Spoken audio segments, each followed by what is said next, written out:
Almost 6 months ago, the Titan Thanos snapped his fingers despite the valiant effort of the beloved Avengers. Because of this, the famous Tony Stark's wedding may never happen. We lost members of the Avengers team and half the entire universe. We know the pain that you're feeling, because we feel it too. Because of this, we're going to Manchester University and Huntington University to ask other students how they're feeling. Because we want you to know You are not alone. Yeah. Excuse me. I'd like to ask you a deep question. Okay. Who on the team meant the most to you? Spider-Man meant the most to me. Go on. He really affected my life. Just the way that he put himself out there. I'm sorry. Hey, it's okay. Who on the team meant the most to you? On the team? Of what? On the team. Yes, on the team. The team. What's the team? Hey, excuse me, sir. Real quick question.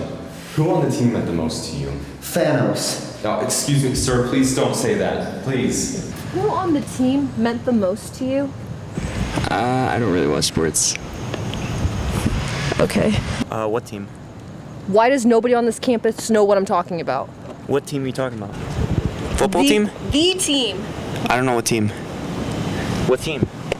The team that saved all of our lives in the universe. I have no idea. Is it NASA? I don't know. I don't know. Excuse me, sir.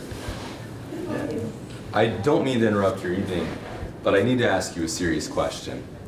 Okay. Where were you on the night of the snap? Dude, I was on my way to a movie theater with some friends, and we were gonna watch like the greatest movie of all time, and then all of a sudden, there was just like this weird feeling that everybody felt, and then everybody just started disappearing. It was literally the coolest thing I think I've ever seen in my life. It was just like random people that were just like going boom, bang, and then I saw in the news, like Spider-Man was gone, and I was like, that's great. Can I ask you a quick question? Where were you guys during the snap? The snap? I think I was watching Gilmore Girls on ABC Family with my mom and dad in the living room, I think. Fantastic show. Yeah, great show, but how about you? I think SpongeBob Marathon. I think that's what was going on on Nickelodeon or whatever SpongeBob's on. What snap? What do you mean, what snap? I'm so confused. Hold on 1 second. Hey, excuse me, sir. Yeah. I don't mean to interrupt your night, but I need to ask you a very serious question. Yeah, sure, anything.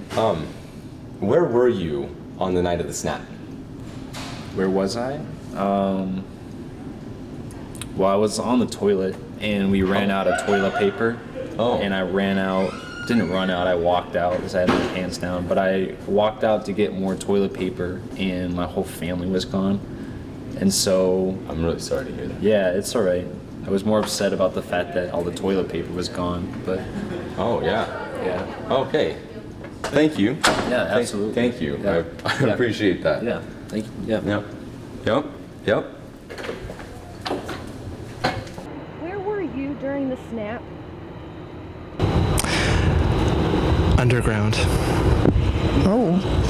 Interesting. I'm sorry to interrupt your work, but I just have an important question I want to ask you. Of course. How do you think this will impact the wedding? Oh, well, as you know, I'm Tony Stark's personal assistant. Are you really? I am, and I had all the dates set up. Banquet hall was packed, everything was getting ready, and I had to cancel it all. Oh so that really hurt. I was getting ready to push it back a couple weeks, but Tony just hasn't come into work since. I mean, his absence in work has always been very bad. He's always been hanging out with the Avengers and stuff. Right. I don't know, I'm kind of jealous. But either way, the wedding just is getting moved back. I've had to cancel everything. We have no date set up. I haven't even heard back from Tony. No, I haven't heard back from him. I don't know what's going on with him. Man, I'm so sorry to hear that. And like half our employees gone. Hi guys, can I ask you a question? Sure. How do you guys think this will affect the wedding? Terribly. It's not going to. Hey, excuse me. I want to ask you a deep question. Okay. How are you dealing with the pain of losing half of your loved ones? That's such a hard question. I know, take your time. Honestly, like, I've been walking the campus loop a lot, you know, just to get my mind off of things, and I've been spending a lot of time down at the baseball field. Oh. Which I know I shouldn't, but it just helps me to just not think about it, just take my mind off of everything. But, you know, I can't talk about this anymore. Hi, excuse me, can I ask you a quick question? Oh, he said no. Hey, let's get them. Thank you. Yeah, absolutely. Hey guys, I don't mean to barge into your night like this, but I'd like to ask you a very serious question. How are you two dealing with the pain of losing half of your loved ones? Yeah, I'm sure you felt it too. Oh yeah. It's been, pretty hard trying to go day by day. It feels almost numb, kind of, because it just happened so fast. But we're trying to look at the positives. So. Yeah, and I would say, adding to that, like, the positives, like, we don't have to decide whether or not to cremate them. It's already been done, so we don't have to do that work. And then, like, for funerals, the open, closed casket thing, well, that decision's been made for us. You don't have to decide that so that's a anymore. little easier, too, for us. Excuse me, can I ask you a question? Sure. How have you been dealing with the pain of losing half your loved ones? Let's get hit. Oh, thank you. Hi. Excuse me, do you mind me asking you a question real quick? Uh-huh. So, how are you dealing with the pain of losing half of your loved ones? Oh, it was just a movie. What did you say? It was just a movie. Get that carrot out of my food.